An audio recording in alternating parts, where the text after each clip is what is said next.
Om Swastiastu. Yang terhormat Ibu Komang Suni Astini, SPD MKom, selaku pengampu mata kuliah Psikologi Pendidikan. Puji syukur saya panjatkan ke hadapan Ide Sang Yang Widiwasa Tuhan Yang Maha Esa, karena berkat rahmatnya tugas kelompok mata kuliah Psikologi Pendidikan dengan materi teori kebutuhan dan perkembangannya bagi anak usia SD dapat terselesaikan dengan tepat waktu. Sebelumnya, perkenalkan nama saya Niwayan Tisnawati dengan NPM 214110 sebagai pemandu dalam video presentasi kali ini, sekaligus sebagai penyaji kelima. Selanjutnya, perkenalkan nama saya Nikada Yuliartini, NPM 214123 sebagai penyaji pertama. Nama saya Gede Sutresna, NPM 214145 sebagai penyaji 2. Perkenalkan, nama saya Niko Maribuati, NPM 214099 sebagai penyaji 3. Perkenalkan, nama saya Niko Mambela Trianti, NPM 214102 sebagai penyaji keempat. baik, akan dilanjutkan dengan penyajian materi. Akan diawali oleh penyaji 1 dan dilanjutkan oleh penyaji 2, 3, 4, dan 5. Baik, terima kasih atas waktu yang diberikan kepada saya. Perkenalkan, nama saya Nikada Yuliartini, NPM 214123. Di sini saya sebagai penyaji 1 dengan submateri teori kebutuhan dan penerapannya. Kebutuhan dapat diartikan sebagai suatu kesenjangan atau pertentangan yang dialami antara suatu kenyataan dengan dorongan yang ada dalam diri. Teori kebutuhan yang dikembangkan oleh Abraham H. Maslow pada intinya berkisar pada pendapat bahwa manusia mempunyai 5 tingkat atau hierarki kebutuhan. Yang pertama, kebutuhan fisiologis seperti rasa lapar, haus, dan istirahat. Yang kedua, kebutuhan rasa aman, tidak dalam arti fisik semata, akan tetapi juga mental, psikologikal, dan intelektual. Yang ketiga, kebutuhan akan kasih sayang. Yang keempat, kebutuhan akan harga diri yang pada umumnya tercermin dalam berbagai simbol-simbol status.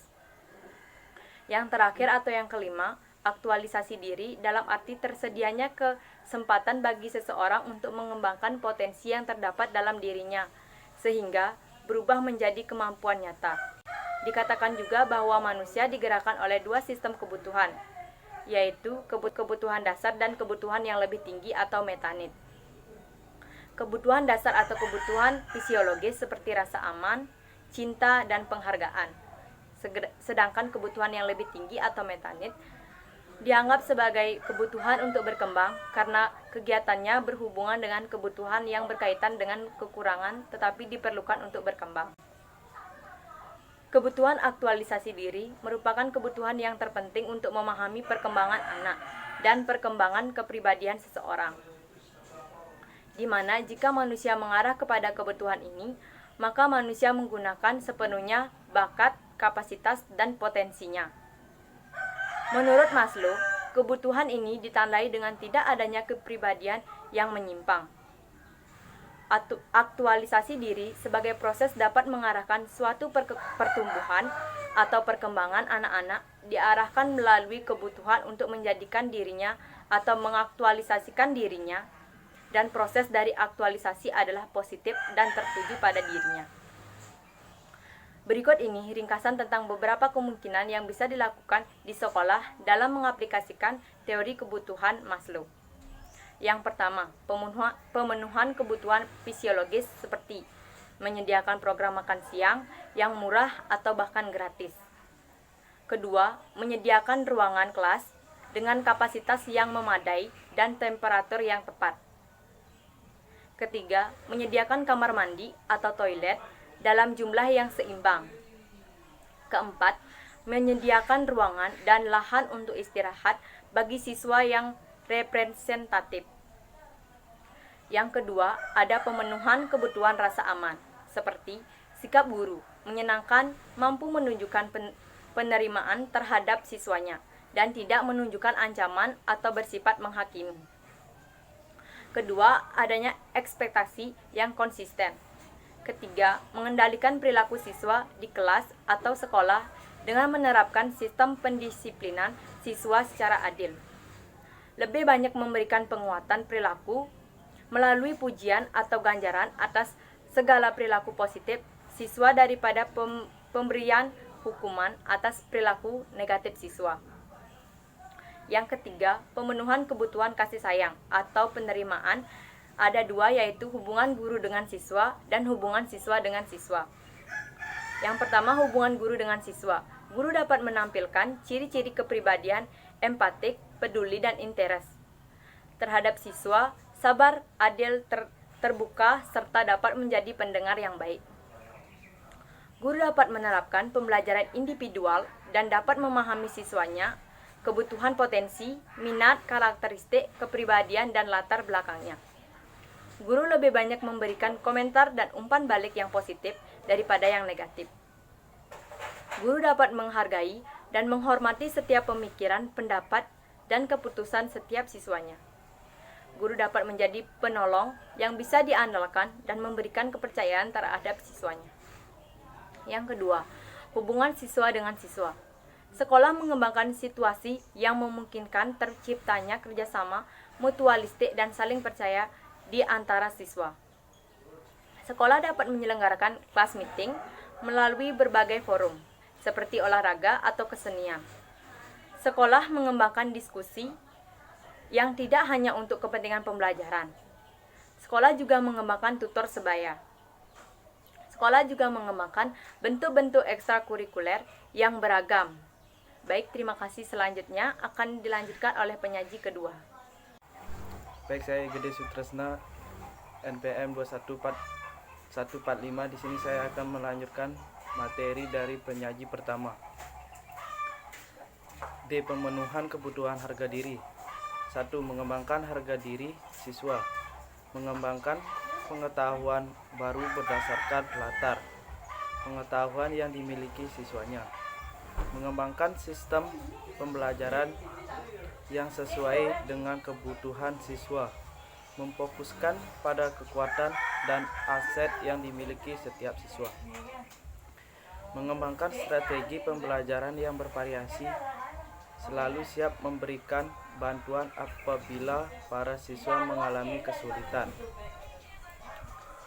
Melibatkan seluruh siswa di kelas untuk berpartisipasi dan bertanggung jawab. Ketika harus mendisiplinkan siswa, sedapat mungkin dilakukan secara pribadi, tidak di depan umum. 2. Penghargaan dari pihak lain. Mengembangkan iklim kelas dan pembelajaran kooperatif di mana setiap siswa dapat saling menghormati dan mempercayai, tidak saling mengecewakan. Mengembangkan program Start of the Week. Mengembangkan program penghargaan atas pekerjaan, usaha, dan prestasi yang diperoleh siswa. Mengembangkan kurikulum yang dapat mengantarkan setiap siswa untuk memiliki sikap empatik dan menjadi pendengar yang baik. Berusaha melibatkan para siswa dalam setiap pengambilan keputusan yang terkait dengan kepentingan para siswa itu sendiri. 3. Pengetahuan dan pemahaman. Memberikan kesempatan kepada para siswa untuk mengeksplorasi bidang-bidang yang ingin diketahuinya. Menyediakan pembelajaran yang memberikan tantangan intelektual melalui pendekatan. Menyediakan topik-topik pembelajaran dengan sudut pandang yang beragam. Menyediakan kesempatan kepada para siswa untuk berpikir filosofis dan berdiskusi. 4. Estetik. Menata ruangan kelas secara rapi dan menarik. Menempelkan hal-hal yang menarik dalam bidang ruangan, termasuk di dalamnya memampakkan karya-karya seni siswa yang dianggap menarik. Ruangan dicat dengan warna-warna yang menyenangkan. Memelihara sarana dan prasarana yang ada di sekeliling sekolah. Ruangan yang bersih dan wangi. Tersedia taman kelas dan sekolah yang tertata indah. pemenuhan kebutuhan aktualisasi diri,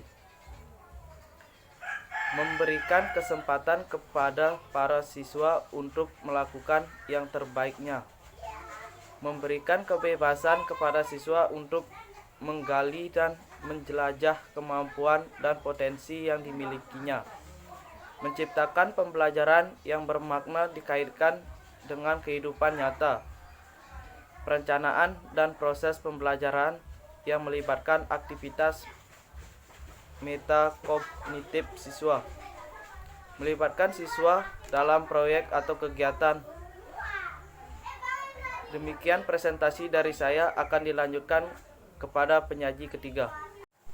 Baik, perkenalkan nama saya Niko Maribuati, NPM 21499. Di sini saya akan melanjutkan materi dari penyaji kedua. Sejalan dengan teori kebutuhan Maslow, pada pembahasan ini akan diambil suatu teori kebutuhan yang dikembangkan oleh Lindgren 1980. Teori ini bisa dianggap mewakili untuk menjelaskan perbedaan kebutuhan pada tahapan usia anak SD, sehingga pada pembahasan berikut akan dikaitkan dengan perbedaan individu anak usia SD. Lindgren mengklasifikasikan kebutuhan dasar ini menjadi 4 aspek kebutuhan tersebut sebagai berikut. Yang pertama yaitu jenjang ke-1, kebutuhan jasmaniah, keamanan, dan pertahanan berkaitan dengan pemeliharaan dan pertahanan diri yang sifatnya individual. Sesuai dengan perkembangan fisik anak usia SD yang bersifat individual, pada masa tumbuh kembang tersebut, kebutuhan anak akan bervariasi, misalnya seperti porsi makanan dan minuman yang meningkat.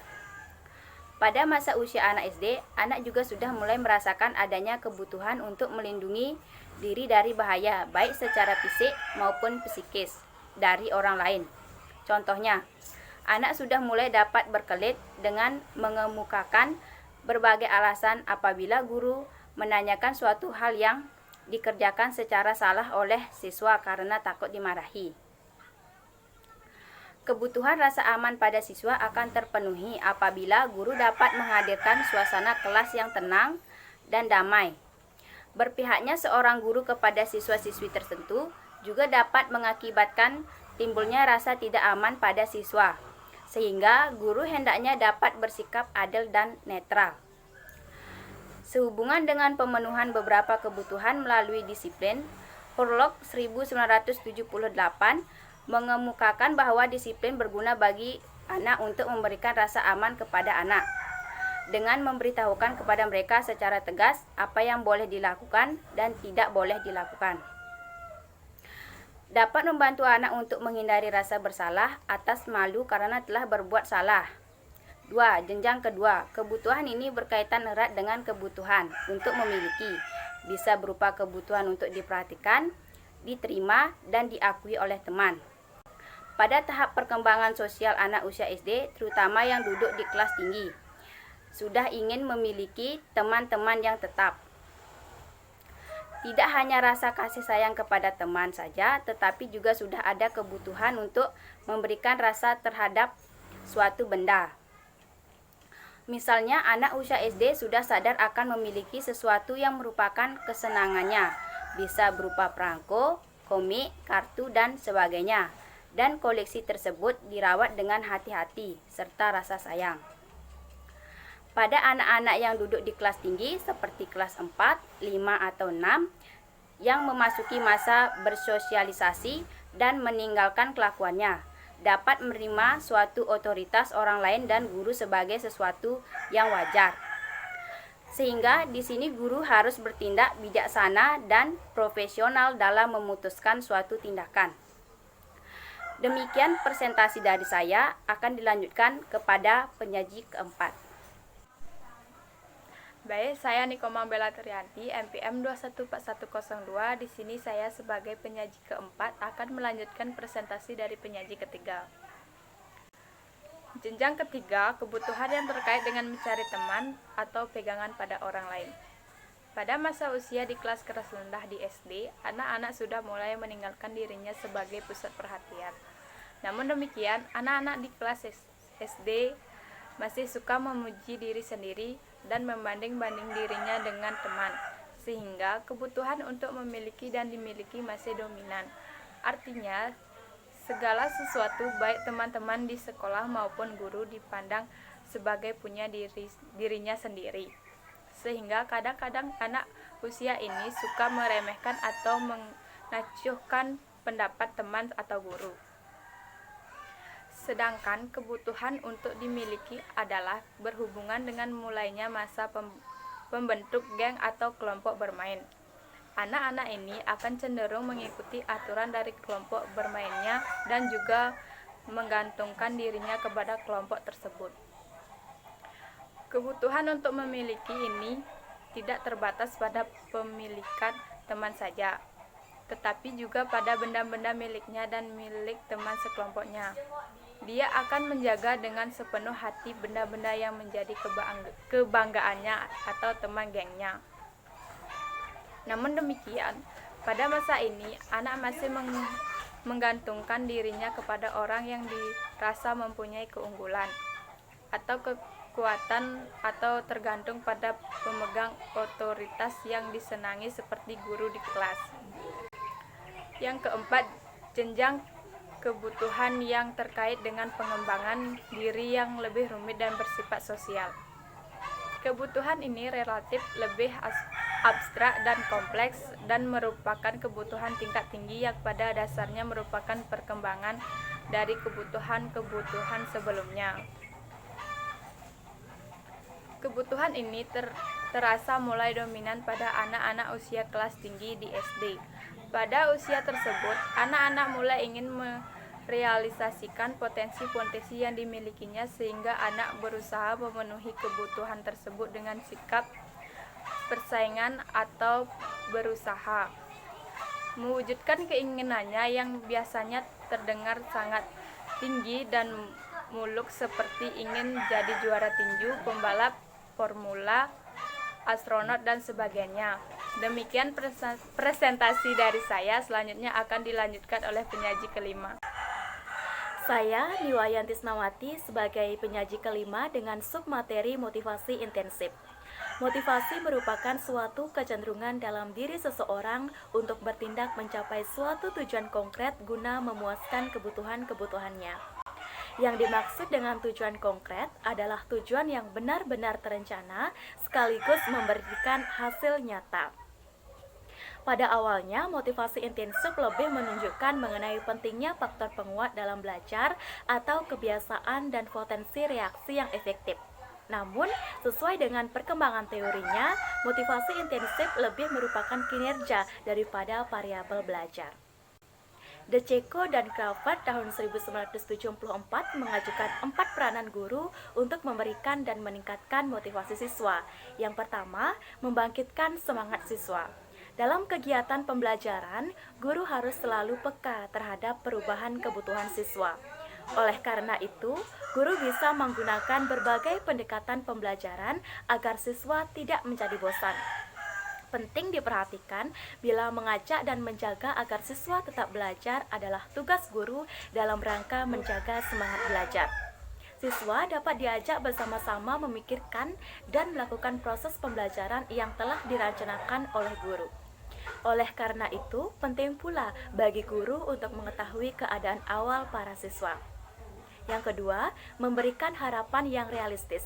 Dimaksudkan, guru tidak hanya harus menjelaskan harapan yang realistis yang dapat dicapai siswa dengan keadaan perbedaan siswa-siswanya, tetapi juga harus dapat memodifikasi atau merubah harapan-harapan yang tidak realistis yang dibebankan kepada siswa. Oleh karena itu, sebaiknya guru mempunyai data tentang kemajuan akademis siswanya sejak awal sekolah. Kegagalan-kegagalan di bidang apa saja yang sudah dialami siswanya, sehingga guru dapat mengukur harapan yang realistis bagi siswanya. Jika siswa sudah banyak mengalami kegagalan di masa lampaunya, sedapat mungkin guru harus bisa memberikan keberhasilan pada siswa tersebut. Yang ketiga, memberikan insentif. Bila siswa hanya membuat keberhasilan-keberhasilan, guru bisa memberikan insentif berupa penghargaan, pujian, hadiah, atau kata-kata yang manis. Nah, hal ini dapat memotivasi siswa untuk berusaha mengulangi perbuatan yang positif tersebut. Sehubungan dengan pemberian insentif, pemberian umpan balik oleh guru terhadap hasil kerja siswa akan sangat berguna untuk meningkatkan upaya siswa bekerja lebih baik lagi. Yang keempat, memberi pengarahan. Guru juga semestinya harus mengatakan secara tegas kepada siswa apabila siswa berbuat kekeliruan. Dengan misalnya menunjukkan kekeliruan tersebut dan memberikan pengarahan yang positif kepada peserta didik. Baik, itu tadi adalah penjelasan materi dari kelompok 5. Dapat saya simpulkan bahwa semua kebutuhan di atas bisa saling mengisi dan berbeda satu dengan yang lain terhadap setiap masing-masing anak, dan sejalan dengan perbedaan perkembangan mereka. Peran guru dalam memenuhi kebutuhan anak adalah dengan memberikan dan meningkatkan motivasi kepada siswanya agar sikap mereka berkembang positif dalam memenuhi kebutuhannya. Sekian yang dapat kami paparkan. Mohon maaf apabila adanya kekeliruan ataupun salah kata kami. Kami mohon maaf yang sebesar-besarnya. Harapan kami semoga materi ini bermanfaat bagi kita semua. Akhir kata, terima kasih. Om Santi Santi Santi Om.